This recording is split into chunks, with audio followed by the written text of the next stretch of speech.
5 on your side at 10 starts now. A hit-and-run suspect on the run from St. Louis County Police for weeks is now behind bars and facing charges. I'm really scary to believe that was my neighbor. Thanks so much for joining us. I'm Kelly Jackson. Police say the suspect first crashed into an 80-year-old woman's car and then shot her during a road rage incident last month. It happened along McKenzie Road in Gravois in Afton. New tonight, 5 on your side's Robert Townsend tells us how police finally caught the man. It was something people in this typically quiet Afton area had never seen before. I was concerned about the safety of the apartment complex. We have a lot of older people who live here by themselves. They came upstairs, they were yelling, pounding the door. Neighbors say on Thursday, St. Louis County detectives, officers, and a SWAT team descended on this apartment building on Briarhaven Trail Court and arrested John Leb. Leb had been wanted for allegedly shooting a woman during a road rage incident. That is insane. That's actually really shocking and really surprising. According to court papers, the shooting happened on September 8th. Police say a woman in her 80s drove northbound on McKenzie Road near Gravois when someone shot at her at least 3 times and then sped off. The victim shot in her hand. Several bullets also hit her car. That's scary to hear all that. I mean, especially living in the same building as the person. That was really quiet. Police identified a suspect vehicle registered to John Leb. Neighbors say early Thursday morning, police moved in and arrested him at his second-floor apartment. He came out with his hands up. A neighbor shared these cell phone pictures of Leb's car being towed away. Road rage is bad. I mean, why people get upset is beyond me. According to the probable cause statement, Leb made threatening statements to officers when they arrested him. Police say he told them, quote, he had a ticking bomb inside his apartment. Police evacuated the apartment building and searched Leb's apartment. They found a device they say appeared to be a pipe bomb, but it was later determined to be inactive. Prosecutors charged Leb with first-degree assault, unlawful use of a weapon, and armed criminal action in connection with the shooting. He's also charged with making a terrorist threat. Neighbors are relieved the innocent driver survived the frightening moments. I hope she is okay and she's doing well. Robert Townsend, 5 on your side. Court documents also revealed during an interview with police, Leb told officers he was angry at the woman for how she was driving, and so he shot at her car. Leb remains in jail. Right now, St. Louis police are investigating a body found in the North Riverfront neighborhood. Investigators say a utility worker found a woman around 10 this morning in a vacant lot on Hall Street. That lot used to be the site of the old workhouse before it was demolished. First responders arrived and pronounced the woman dead at the scene. Officials are investigating the cause of her death. Anyone with information is asked to call police. Tonight, a local Barnes & Noble is boarded up after a driver crashed into the bookstore. 1 person died. It happened this afternoon at the Ladue Crossing Shopping Center. Police say several people were hurt. 2 were taken to the hospital. Police have not released the identity of the person who died. The driver of the car stayed at the scene and is cooperating with investigators. Today, Kirkwood police arrested a man for assaulting 2 bicyclists in separate incidents. Both happened in July. Police say Kyle Valentine hit a cyclist with his car door and pushed him. Days later, police say Valentine cut off another cyclist on Marshall Road before slamming on his brakes. The victim then crashed into Valentine's car, causing injuries, including fractured ribs. Tonight, Valentine is facing multiple charges. He's being held on a $30,000 cash-only bond. A situation that ended with 2 students going to the hospital remains under investigation. Police say they were called to KIPP St. Louis High School after 7 students reported feeling sick. Officials say the students told them they believed they ate edibles. 2 students were taken to the hospital and 5 others were sent home with their parents. We're still working to learn how those students are doing tonight. Here is a live look at the Capitol. It's been nearly 3 days since the federal government shutdown began. Tonight, it appears the shutdown will likely stretch at least another week. That's because funding measures to reopen the government failed in the Senate today. Lawmakers won't vote again until Monday. Meanwhile, House Speaker Mike Johnson says he has canceled all votes for the House until October 14th. Republican leaders say Democrats should accept the GOP's short-term bill, but Democrats say they won't vote for that bill because it was written without their input.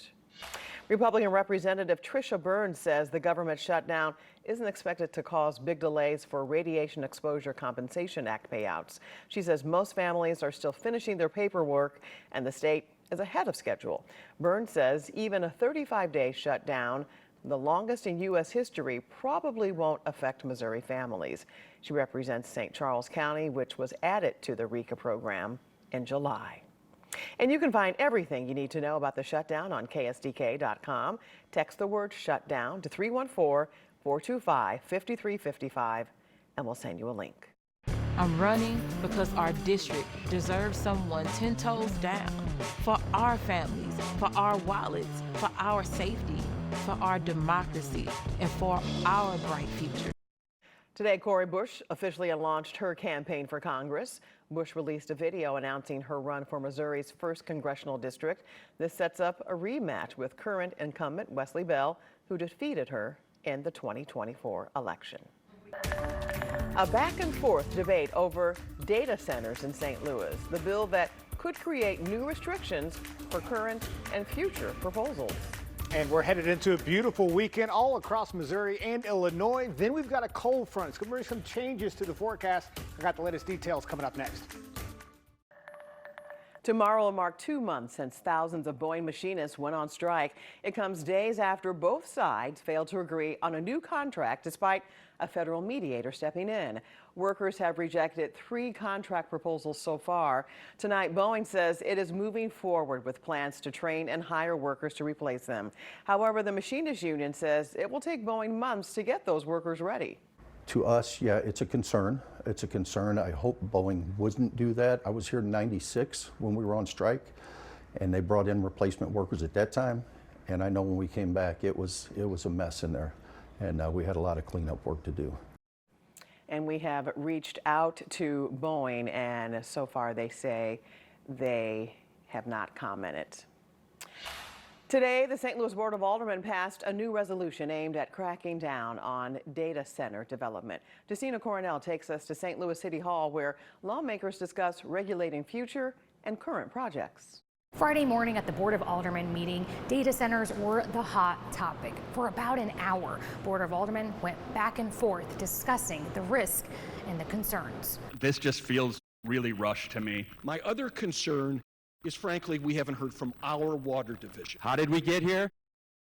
I still don't know. It would be great, I think, for this to have been slowed down and not just have one committee hearing on it. Resolution 111 causing multiple aldermen to take the mic. The resolution puts more requirements for data center developers to answer more than 40 questions about their project before even moving forward.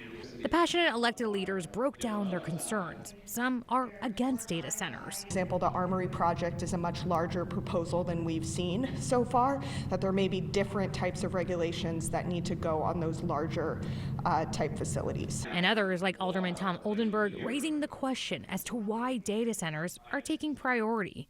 Smoke shops or vape shops. I think you could argue that those have a negative impact on the quality of life and could be detrimental to society at large. Even comparing the risk of smoking to the risk of data centers. My question to you, I think you know what this is going to be. How many deaths per year did data centers cause? The resolution passed, but the conversation is far from over, as President Megan Green outlines next steps. The Planning Commission right now is working on what those regulations will look like. The Planning Commission will present those regulations, they will vote on it. If they approve them, then they will go to the Board of Aldermen for debate and approval. Justina Coronel, 5 on your side. St. Louis already has at least 12 data centers in the city. If the new regulation passes, it will also apply to those already operating. Today, the Board of Aldermen also passed a resolution to protect minority and women-owned businesses. The city's minority and women-owned business program was paused months ago due to pressure from the federal government. St. Louis Mayor Kara Spencer signed an executive order reinstating the program last month. The resolution calls for all contractors and developers to honor the order. City leaders say this is the first step to building up St. Louis. If we're going to be a welcoming community, as we have stood in St. Louis, this program is fundamental to doing that, to make sure that we welcome all entrepreneurs. If we're going to have St. Louis grow, and we're not only going to grow our population, but support economic development, this is a really important part of that. Mayor says her executive order can stand up to any legal challenges. Lance Blocker is here, meteorologist Lance Blocker, with the weather impact forecast as we head into the weekend. And, you know, I've heard a lot of people sneezing, sniffling in the newsroom. That mold is still very high, right? Yeah, that's the only real thing that's impacting our region at the moment. But unfortunately, the only thing that's falling from the sky is mold. And you can see the count here now, still pretty high, 45,000. We consider that high once it hits 30,000. We have seen a steady decline in that number over the past week or so. A lot to get to this weekend. Beautiful weather all across the region. Sunny skies for us both days. See highs in the mid to upper 80s, dew points in the 60s. So it should be pretty comfortable whether you're headed out to the Zootoberfest over at the zoo. The Botanical Gardens have an event there too. Best of Missouri and Pirates and Pumpkins at the aquarium. So a lot to get to this weekend.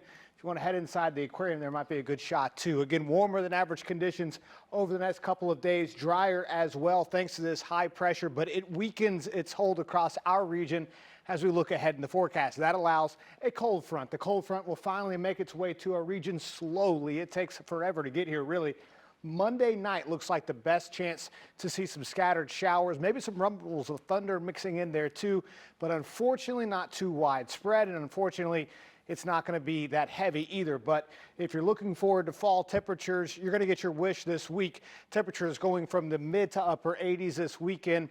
Once that front moves through early next week, by the middle of next week, temperatures only top out in the low to mid 70s across the area.